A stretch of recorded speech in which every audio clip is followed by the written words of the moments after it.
Hello, welcome or welcome back. My name is Sophie. I talk about books and I talk about myself on this channel, very often in conjunction to one another. And today I'm going to do something slightly different and also the same because it has to do with books and about myself. Biblio Sophie! I have a Substack. Actually, I have two. I have a newly created one for my book club, but I also have one that I started about 3 years ago that I very seldom post on, but when I do, I think the posts are quite good.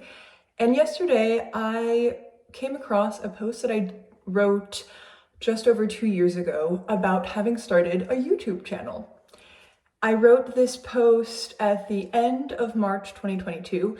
I had just recently started this channel about 3 weeks prior and had posted maybe 2 or 3 videos. And it was a post about my experience starting at YouTube. Why was I compelled to do so? And how did it have parallels in my life as a performing artist? I reread this and I thought that it was still quite interesting and mostly still vastly true. I was relatively surprised actually at how much it just remained true for me personally in my interaction with YouTube now.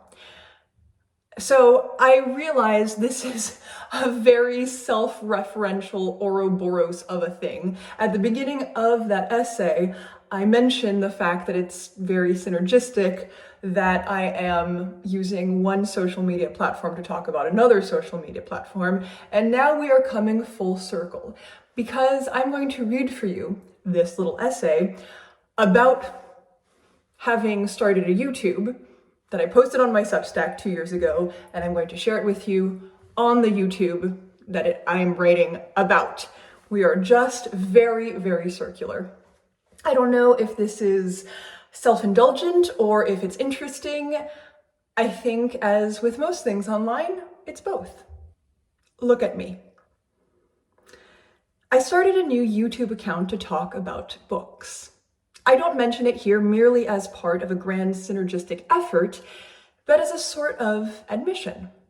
Meaning, I've taken on yet another platform to share myself, adding it to this Substack, a robust Instagram, my academic writing, teaching, and of course, my life as a performer.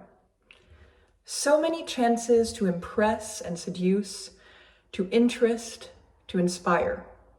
So many chances to remind you I exist and to give you the opportunity to love me. Much has been said and written about the deleterious effect on artists of continually needing to create content.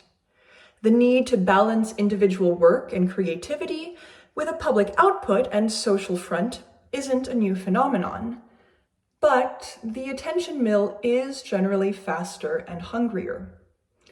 But this isn't my own version of this reportage, nor is it my version of the counterpoint, that online creativity and interaction do have real personal utility beyond just branding and feeding coal into the ever-raging freelancer fire. Because, of course.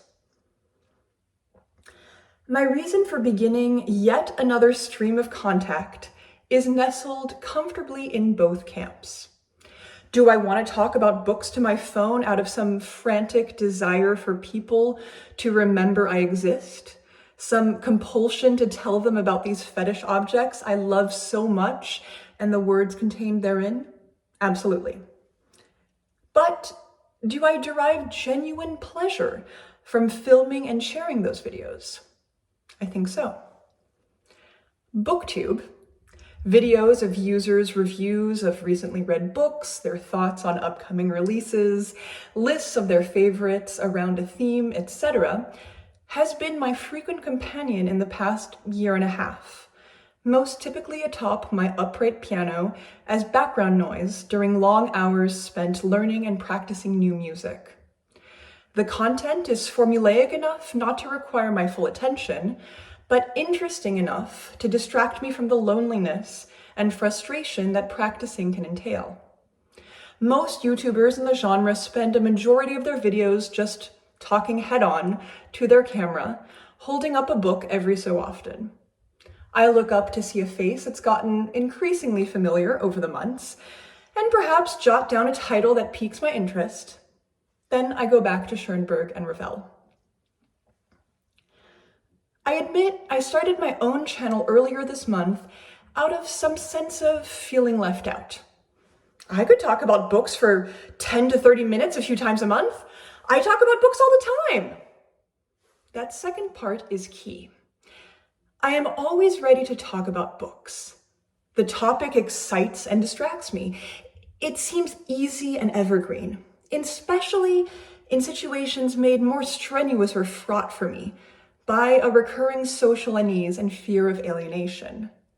I'm often anxious about saying the wrong thing, being remembered in a poor light, not performing the role of myself, that platonic ideal of myself, the more interesting, attractive, and kind one, up to standards. My solution? Tell me what you've been reading. What did you think about it? Personal, absorbing, safe. But not everyone actually wants to talk about reading all the time. And I worry sometimes that I'm a caricature of myself.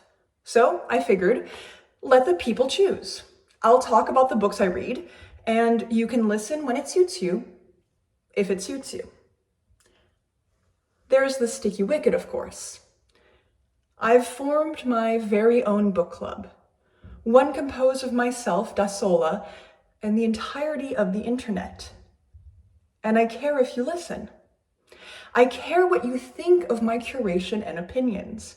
How could I not? And yet, I can't compel you to love me on YouTube any more than I can on Substack, on stage, or in person. As with everything else, I can only try to care about aspects other than my audience.